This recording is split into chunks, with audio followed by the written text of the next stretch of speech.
that we had today, with the striping out, the red and black all across the whole stadium, and it was loud. Great environment for college football. Hosting a ranked team like this, we had phenomenal recruits in the house today. Our best lineup of recruits, and they got to see what we're all about. I think in full form when you think about the whole atmosphere. Playing big time college football and then going out and playing well and getting a win. So really proud of that. Obviously proud of our guys. I thought, man, they had a great focus throughout the week. The mentality was right where it needed to be. Coming off a huge win on the road in the Big 12 at Kansas, and then to be able to put that one to bed and really focus everything on Iowa State. They did an absolutely great job with that, and I think that showed in the first half. We came out on fire offensively.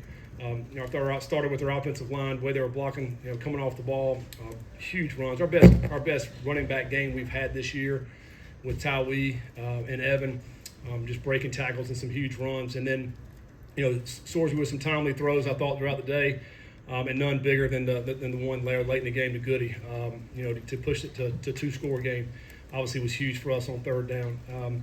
Special teams played really well again today, knocking down field goals, had two big kickoff returns, and then Max pinning that ball on the 1 inch line or whatever it was phenomenal for our special teams effort today. And now, shoot, you're 2-0, and the next one makes it even bigger. Next week's what I told them in the locker room. So we'll celebrate this win and then move on to next week. The last 2 weeks, your team has battled a lot of, we'll call it, adversity. Mm-hmm. What does it say about your guys that they're not getting frustrated or hanging their head and they're continuing to battle and they're 2-0? Yeah, I'm getting frustrated though. They can, Adversity. Yeah, they can be calm and play, and which is great to see. Hey, put the ball down, next play, whatever happens. Then there was a lot of that today, a lot of adversity today with that. But I think we did a great job of overcoming and continue to play the next play. And really and truly, it was really on both sides of the ball. I mean, it was all three phases, quite honestly. But I think for us, it's just doing the control of things we can control, and that's going out and playing hard. And we'll let the chips fall where they may. And at some point, maybe it'll go our way. Is this what the Big 12 is? Big points last week. Both teams in the 30s this week. Again, you've got a lead. They come back. You figured they'd come back, but high-scoring, dramatic games that you have to stay in your seat for. Yeah, I don't know. I mean, I think each game in its own is different. I think as you look across the landscape of Big 12 football, there's some games where I feel like there's not as much scoring, and then all of a sudden there is a lot of scoring in other games. So I mean, I think it goes back and forth. A lot of it has to do with the matchups that these teams present. But I will say this: the teams that have the veteran quarterbacks, they're going to score points. I mean, it's just hard. It's hard to stop these teams. The way college football is, the way the rules are set up, and if you got a trigger man, you're going to have an opportunity to score points. And there is some teams in this league that play outstanding defense, great defense, and maybe some of those games may be low scoring, but I do think it's hard to contain all the offenses in this league of how good the offenses are. Keegan, then Neal, then Marshall. You knew you might be able to hurt them through the air with their depleted defensive backfield, but did you expect to be able to dominate the line of scrimmage offensively like you did in the first half? I don't know really what I expected coming into the game, other than we want to try to move the ball. I thought our offense did it excellent in the first half, and we didn't punt. We scored, I think, maybe every time we had it. It's hard to get any better than that in the first half. And then the second half, it was – I thought it was a little bit of sail taken out of the offense because, right before half they go down and score and then they get it back. And I think we got the ball back at 7 minutes to go in the third, or 8 minutes. And, so it felt like, it was over an hour since we had the ball, like time-wise. And so it took us a little while in the second half to get back into some rhythm. To their credit, I thought they did a good job of, holding the ball. They went, I don't know how many times they go for it on fourth down. I mean, I felt like 7. That's what I said on the field. It's crazy. Yeah, 7 times. So they just tried to keep the ball and keep getting first downs, and it seemed like, we held them 3 times there on fourth down. That's awesome, So it was just one of those back and forth battles there at the end, and, we hung on to get the victory. Coach, you mentioned following the Kansas game that victory last week was 2.5 years of the fruits and labor, the hard work going into that victory. Today's a little bit bigger there, obviously. Just walk us through the emotions to see the victory, and then the fans rush the field as well, and what that means to you guys. Yeah, I mean, it was a huge game. I think, number one, it was huge for a couple reasons. Number one, it was huge because we won last week. You know, you're 1-0 in the Big 12, so that just means when you win, it makes the next one a little bit bigger. Number two, you know, you got a ranked team coming here, an Iowa State team that the whole league we always respect those guys. I mean, they had the most wins they've ever had last year. They were 5-0 this year. Rocco Beck, man, he is a warrior, and he's a winner and a warrior. And you keep looking up, and he keeps making plays. It's incredible how he continues to be able to do that. And he's got good players around him. They got really good coaches at Iowa State. That's a huge win for us in our program to be able to go, you know, toe to toe with a team like that has been, you know, one of the best teams arguably the last 10 years in this league. So, you know, proud of our guys for that, and I'm, you know, proud of our fans and our atmosphere that we had today to be able to play in front of that. Coach, at risk of overgeneralizing, forgive me, but it seems like these last 2 weeks, those are games you guys would have lost the last 2 years. What's different this year? Yeah, it's a different team. You know, we got different players. We have, you know, I think our recruiting staff did a great job of identifying guys that we needed to bring in. We did a great job of keeping the guys we needed to keep from the last 2 years that were on this team. And then I think our whole program's done a great job of kind of molding this team and getting this team to be a connected team. And in this day and age of portal and all the different moving parts that these teams have now, you want to have a veteran team. You want to have a team that's been scarred together like we have, and you want to have talent. So you want to have all that mixed in there.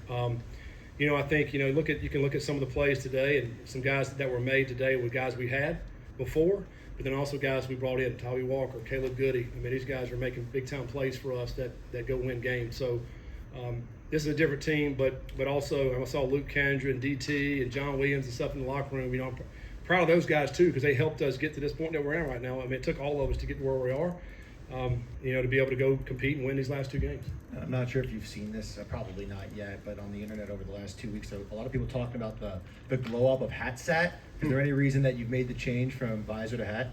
I think probably the main reason probably getting a little bit older, man. Hair getting a little thinner.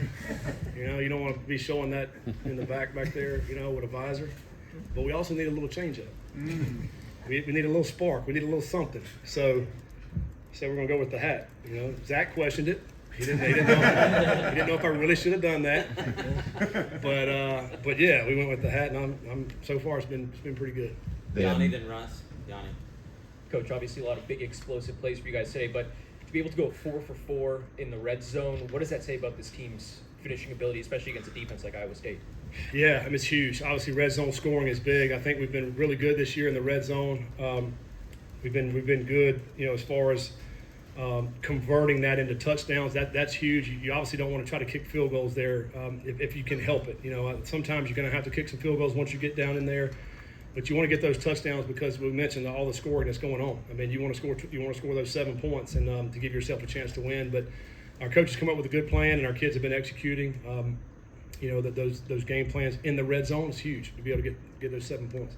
They had major issues in the kicking game entering this one, obviously, with all the 4th down attempts, the injuries there. And then also it played a factor in the kickoffs with Logan taking advantage of that. Was that something that Coach Pascal maybe kind of knew could be a factor of getting some more opportunity in the kickoff game, and then that created some short fields for you guys? Yeah, absolutely. You know, you look at every team you're going to play, and you're going to try to find, all right, where are some deficiencies at? You know, they've had some injuries there at the kicker. As you mentioned, probably while they went for it a few more times on 4th down. And then we felt like we could get an opportunity to return some in the kickoff return game. You know, he's not able to blast it into the end zone, so you got to set that up. The first time we didn't really get much on the first one, but then we were able to hit 2 big ones on there. Yeah, that was Coach Pascal and his special team staff, Tim Connor, they did a great job of you know, scheming that up. Our guys did a good job of executing, and yeah, we got some great yardage there, close to midfield, I think, on 2 different returns.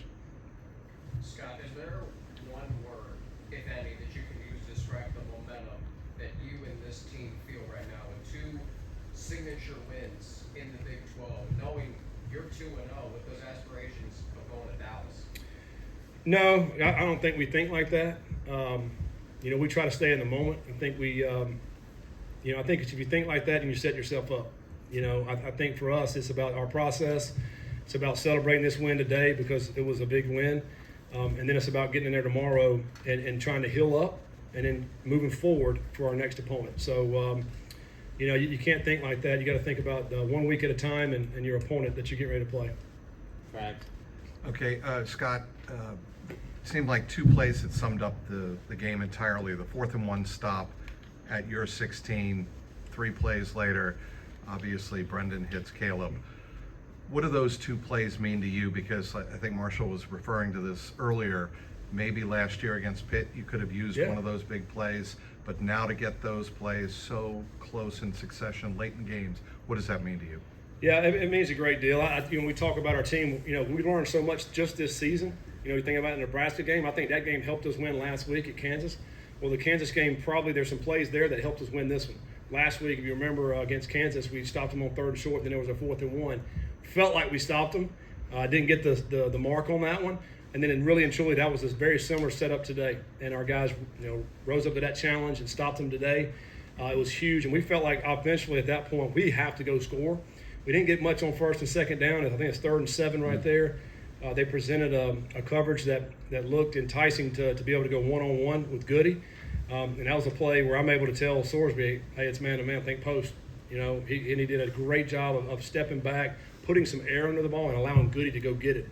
Goody can fly. And once he put it out there, he went and got it. Man, what a huge play of the game to make it 2 scores. Obviously, you're able to breathe a little bit better once he gets to the 2 scores. But it still wasn't over. We all know. But it was a huge play in the game, those back-to-back sequence. 100% correct. Coach, already twice this season, the O-line was Big 12 offensive line of the week. Presumably they're in contention again this coming week. What does it say about the opportunity that they were able to create for the skilled players, especially the leadership that Gavin's had? He's been here all 3 years since you've been here. Yeah, so proud of Gavin.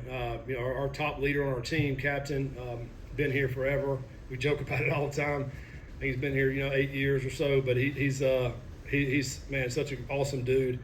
But he leads those guys up front. He will not settle for anything less than being excellent, and it's showing up. These guys play nasty, they play physical, they take pride in every single thing they do.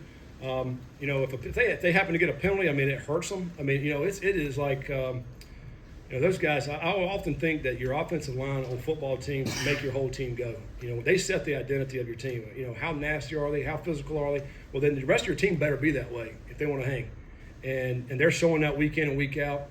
I thought they had played another outstanding game today against one of the top defenses in the country.